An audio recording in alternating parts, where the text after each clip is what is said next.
మీ business ఏదైనా మీ ఊర్లో promotion చేయాలంటే అది సుమన్ టీవీతోనే సాధ్యం. ఇప్పుడే సంప్రదించండి. సార్, నేను గవర్నమెంట్ కాలేజ్ ఆఫ్ నర్సింగ్ నుంచి వచ్చాను. మేము ఈ రోజు ఇమ్యునైజేషన్ గురించి ప్రెజెంట్ చేస్తున్నాము. ఇమ్యునైజేషన్ అనేది బిడ్డకి తల్లికి ఇద్దరికి ఎంతో అవసరం. ఇమ్యునైజేషన్ వల్ల బిడ్డని తల్లిని ఎన్నో అనారోగ్యాల నుంచి కాపాడవచ్చు. కొన్ని డిసీజులు రాకుండా దాన్ని ప్రివెంట్ చేయవచ్చు. మేము ఇక్కడ ఇమ్యునైజేషన్ షెడ్యూల్ అని పెట్టాము.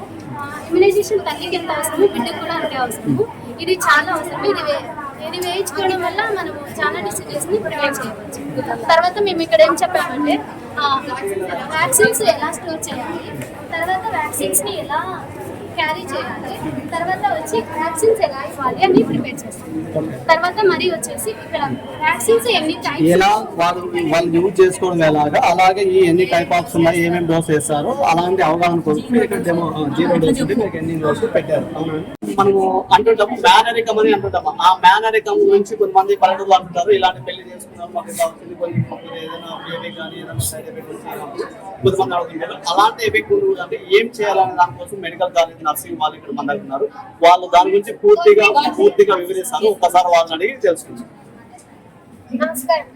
సికిల్ సెల్ అనీమియా అంటే మామూలుగా మన రక్త కణాలు అనేవి రౌండ్ షేప్ లో ఉంటాయి సార్. అవి కొడవలి షేప్ లోకి మారిపోవడం వల్ల సికిల్ సెల్ అనీమియా అనేది వస్తుంది. ఇందులో వచ్చేసి మన తల్లిదండ్రులకి మెనరికం చేసుకుంటారు కదా, వాళ్ళ తల్లిదండ్రులకి ఏమన్నా ఇలాంటి రోగం ఉందనుకోండి, వాళ్ళ పిల్లలకు కూడా అది క్యారీ చేసే అవకాశాలు చాలా ఉంటాయి అన్నమాట. ఇది రావడం వల్ల ఈ లక్షణాలు ఏముంటాయంటే రక్త కణాలు చాలా తగ్గిపోతూ ఉంటాయి. రిపీటెడ్గా ఇన్ఫెక్షన్స్ గురవుతుంటారు.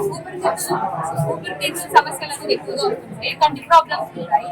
కీళ్ళ నొప్పులు అనేది ఎక్కువగా ఉంటాయి. అదేవిధంగా బ్రెయిన్ స్ట్రోక్ అలాంటివి ఎక్కువగా వస్తుంటాయి. అదేవిధంగా ఈ డిసీజ్ వచ్చడం వల్ల లాస్ట్ కి చావుకి గురవుతుంది. ఈ డిసీజ్ కొన్ని పాటించకపోవడం వల్ల వాళ్ళ బ్రెయిన్ స్ట్రోక్ అయ్యి చనిపోయే ప్రమాదం ఉంటుంది. కాబట్టి ఇలాంటి కొన్ని జాగ్రత్తలు తీసుకుంటే రాను రోజుల్లో మీరు ఆ హెల్త్ మీరు కాపాడుకోవడం జరుగుతుందని చెప్పేసి మన నర్సింగ్ కాలేజ్ వాళ్ళు జరుగుతుంది. అలాగే మీకు సికిల్ సెల్ అనీమియా ఈ రోగం ఉందనుకోండి, మనం ఫస్ట్ లోనే బ్లడ్ ట్రాన్స్ఫ్యూషన్ అనేది చేసుకోవాలన్నమాట. చేసుకున్న మనకి ఇది నయం అవ్వలేదు అన్నప్పుడు మనం బోన్ మ్యారో ట్రాన్స్ప్లాంటేషన్ కి వెళ్తాం. మన జీజీహెచ్ లోనే ఇప్పటి వరకు 16 బోన్ మ్యారో ట్రాన్స్ప్లాంటేషన్స్ అనేది సక్సెస్ఫుల్ గా జరిగాయి అనమాట. సో మనం భయపడాల్సిన పని లేదనమాట. అలాగే మనం ఏ ఆహారం తీసుకోవాలి, ఏ ఆహారం తీసుకోవద్దు అనేది కూడా మేము ఇక్కడ చేసాము. ఇవి తీసుకోకూడదు, ఇవి తీసుకోవాల్సినవి, ఇవి తీసుకోకూడదు. పండ్లు అలాంటివి తీసుకోవాలి. అంటే మీరు ఆ ప్రాబ్లం ఫేస్ చేసుకుని ముందే కొంతమంది మీరు ఎక్కడికి బెంగళూరు, హైదరాబాద్ అట్లా వెళ్ళి మీరు టెన్షన్ పడి భయపడే అవసరం లేకుండా మన జీజీఎస్ లోనే అందుబాటులో ఆల్రెడీ 16 ఆఫ్టర్ సక్సెస్ జరిగాయి. సో అందులో నుండి మేము ఇప్పుడు మీకు ప్రోగ్రామ్ ద్వారా తెలియజేయడం జరుగుతుంది. మీరు ఎటువంటి భయం గురి అయ్యే అవసరం లేదు. రానున్న రోజుల్లో మీకు దీని గురించి మీకు అవగాహన ఇస్తామని చెప్పేసి మన నర్సింగ్ కాలేజ్ ద్వారా విద్యార్థులు మనం చెప్పడం జరుగుతుంది. అయితే మీరు ఎటువంటి భయాలకు అపోహాలు పెట్టుకొని అవసరం లేదు. దాని గురించి కొంచెం జీజీతో సంప్రదిస్తే మరిన్ని జాగ్రత్తలు మీకు ఇన్ఫార్మ్ చేస్తామని చెప్తున్నారు. అవునండి. నా పేరు రాధా. నేను ఫ్యామిలీ ప్లానింగ్ కౌన్సిలర్ సార్. కొన్ని మన తాత్కాలిక పద్ధతులు ఉన్నాయి, శాశ్వత పద్ధతులు ఉన్నాయి సార్. దాంట్లో వాళ్ళు డెలివరీ అయిన తర్వాత మా దగ్గరికి వస్తే సార్ మేము పిల్లలు కాకుండా ఆపరేషన్ చేస్తాం సార్. అలాగే డెలివరీ అయిన వెంటనే సార్ 3 ఏళ్ళు గ్యాప్ ఉంటాం.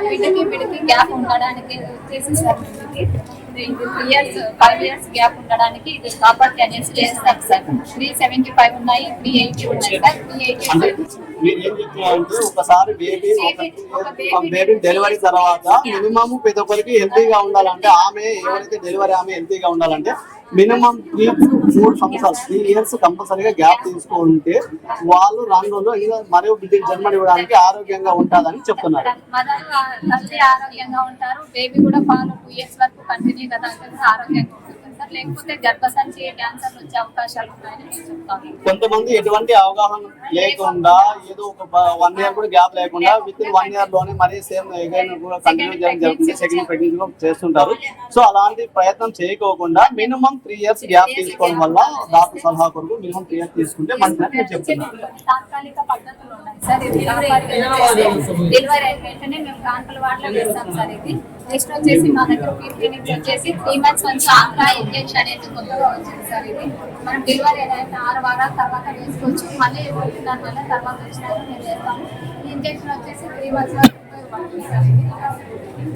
కొంతమంది అవగాహన లేకుండా మీరు డెలివరీ అయిన వెంటనే 1 year తర్వాత మరీ మీరు సెకండ్ ప్రెగ్నెన్సీకి ప్రయత్నం చేయకోకుండా వీళ్ళు చెప్పిన విధంగా మీరు సెకండ్ ప్రెగ్నెన్సీకి అట్లా ప్లానింగ్ చేసుకోకుండా మినిమం 3 years గ్యాప్ తీసుకొని ఆ 3 years వరకు మీకు ఎలా ఆపుకోవచ్చు, మీకు దాని గురించి ఎలా అంటే మరిన్ని వివరాలు ఇట్లా డాక్టర్ గాని సంప్రదిస్తే వాళ్ళు వచ్చేసి మీకు కొన్ని పరికరాలు చెప్తారు. దాని వల్ల మీరు చేయడం వల్ల ఒక మినిమం 3 years మీరు గ్యాప్ తీసుకోవడం వల్ల అక్కడ బిడ్డ సేఫ్ గా ఉంటుంది. ఎవరైతే మీరు తల్లి కూడా సేఫ్ గా ఉండడానికి కోసం వీళ్ళు మీకు సలహా ఇస్తారని చెప్పేసి మనం ఏదైతే తాత్కాలిక పద్ధతుల్ని వీళ్ళు ఇక్కడ ప్రోగ్రామ్ చేయడం జరిగింది.